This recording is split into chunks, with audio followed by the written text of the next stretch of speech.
Guys, guys, welcome to my YouTube channel, Kuya Mon Gitara Vlog. Pakita ko sa inyo ang way papunta dun sa, nandito ko nga pala ngayon sa Lumang Palengke. Punta ako sa anak ko kasi sinamahan ko yung asawa ko na meron silang pinikap dun sa anik-anik. Parang meron ata silang tinatawag na yung Thanksgiving party pa nila. Mamaya ko uuwi yun, kaya dito muna ako natambay sa anak ko. Dito, tingnan nyo yung way papunta guys, panoorin nyo ha. Ito papasok ng Lumang Palengke to ito dito, kaya sabi ko anuhan ko nga, i-vlog ko.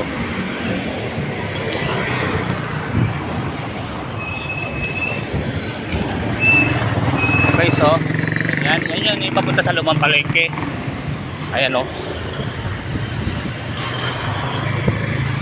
yun. Nilakad ko na lang kasi mahirap pa sumakay, baka maligaw pa ako tsaka ang totoo para makatipid rin.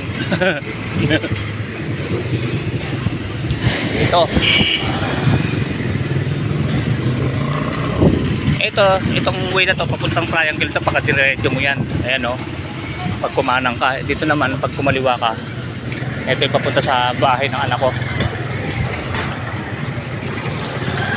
Ito yung bahay ng anak ko. Ito, hindi niya pala bahay, inuupahan niya lang pala.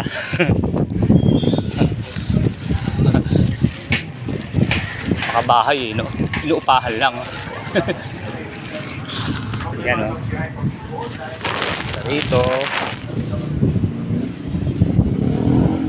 yan dito napalayo siya ngayon dati before dito siya sa ito yung parang style condo na to sa taas na yan. Dati dyan siya nangungupahan lumipat na siya rito sa mas malapit sa pinagtuturuan niya. Teacher kasi yun mga guys gusto niya siguro mas malapit, tsaka siguro mas malaki kasi pagka condo maganda nga pero maliit, di ba? Yung nilipatan niya medyo malaki, kaya nga lang syempre mas social dyan. Nilakad ko na lang yun.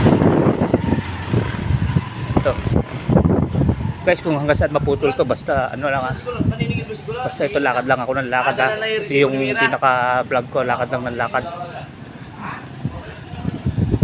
Kuya Raymond Bagyo, Kuya Mon Gitara Vlog YouTube channel. Ito, pasok mo na sa may bukan dito, yung susunod na kanto diretso pa rin. Ewan ko kung anong street to, basta ligaw ako no. Hindi, alam ko na to, alam ko papasok dito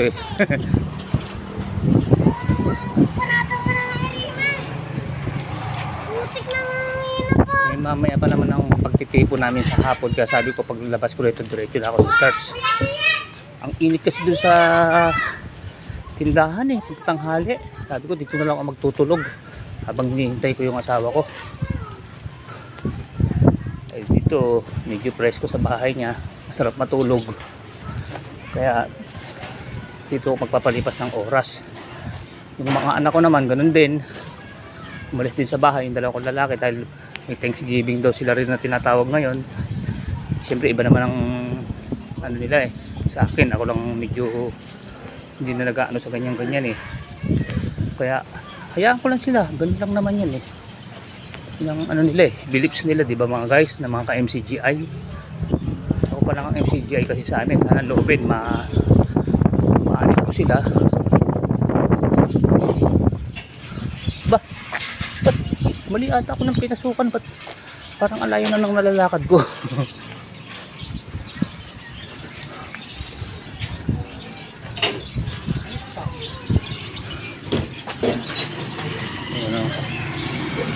Alam mo na mga guys, ganito muna.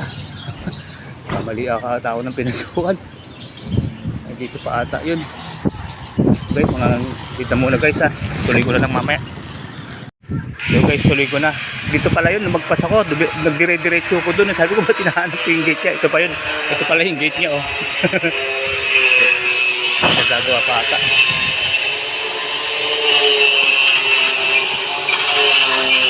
Ika?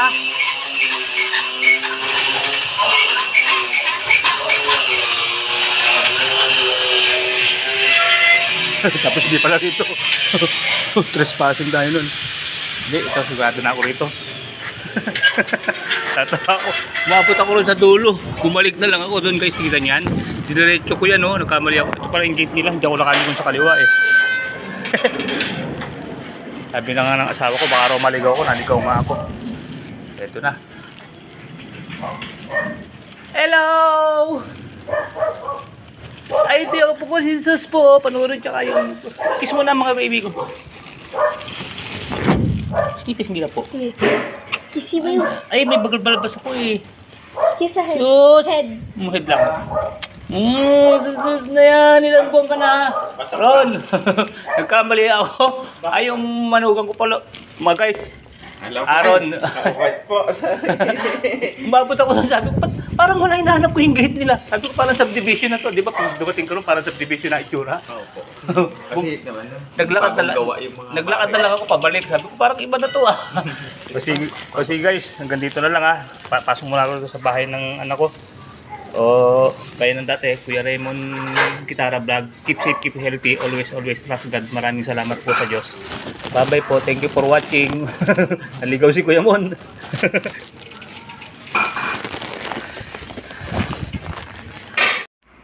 Guys, andito na ako sa loob ng bahay ng nako, kasama ko yung mga apo ko. Sus! Wala, gumagapang ang sus! Gumagapang na. Ingat ka, kapatid mo, ingatan mo ha. Buti na lang, tama-tama pala. Kasi susunduin na si mami mo ni daddy mo. O, di ba? Guys, kape po tayo. Iinom ako ng gamot. Ayun, nagtimpla muna ako ng kape. Ayan. Tama-tama, iinom ako ng gamot eh. Tour house ko kayo sa house ko. Sa house pala ng anak ko. Ito ang kwarto nila. Ayan. Uy! Stick! Saan kayo? Ay, dito ang kwarto ng nung apo kong babae. Kaway ka naman sa vlog ni Papa. Hindi ko makakapagkamay. Ay, oo nga pala.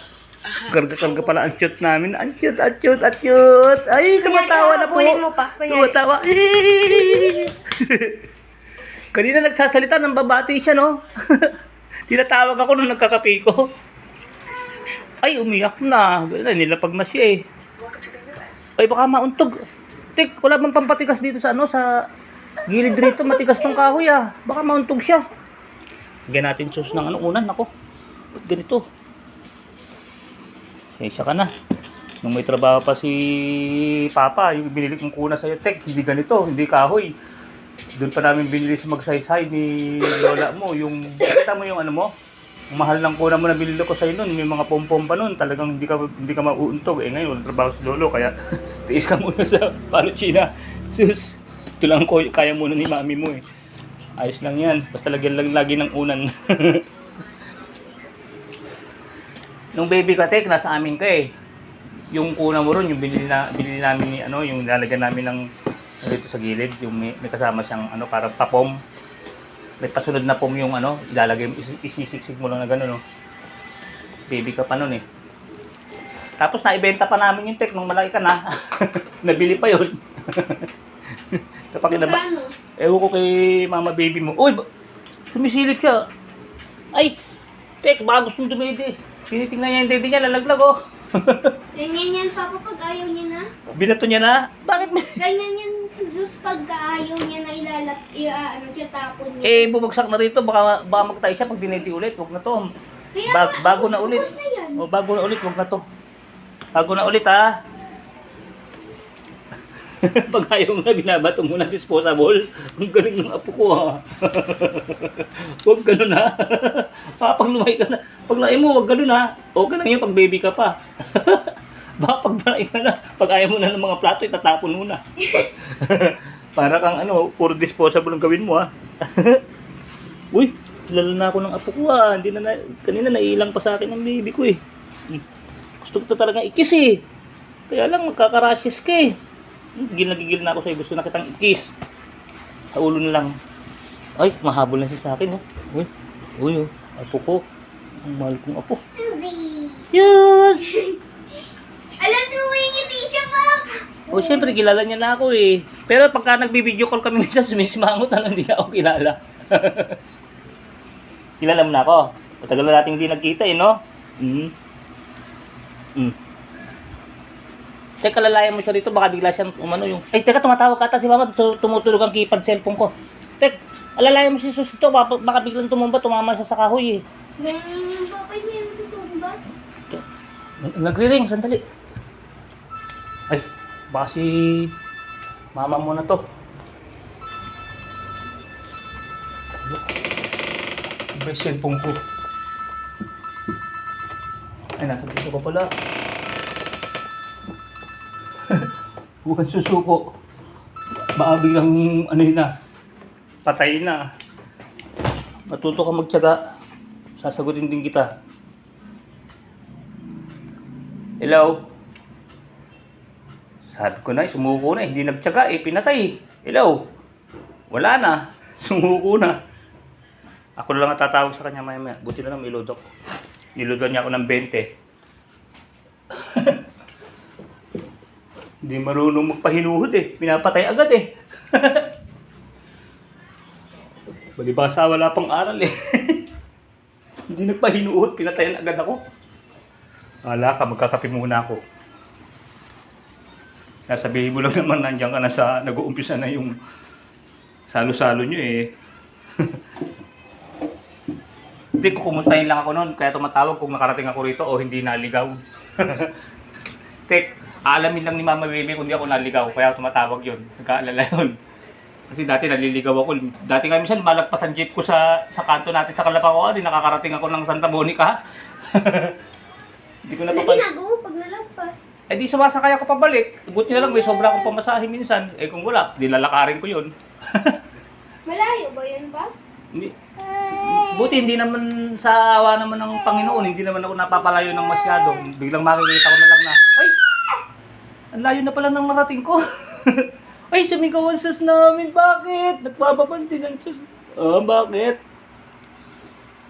Love mo na si Lolo? Oh, mahabol na sa akin ng baby ko ah.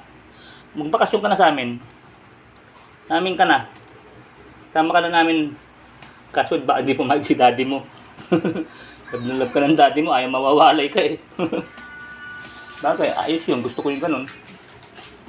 Love ka ni daddy mo. Ayaw kang mawalay eh. Kahit 1 linggo lang. Tingnan natin kung bibigyan ka ng daddy mo 1 linggo sa akin. Oo, tatumba. Uy, mahawak na sa akin talaga. Oh, kilala na ako ng apo ko ah.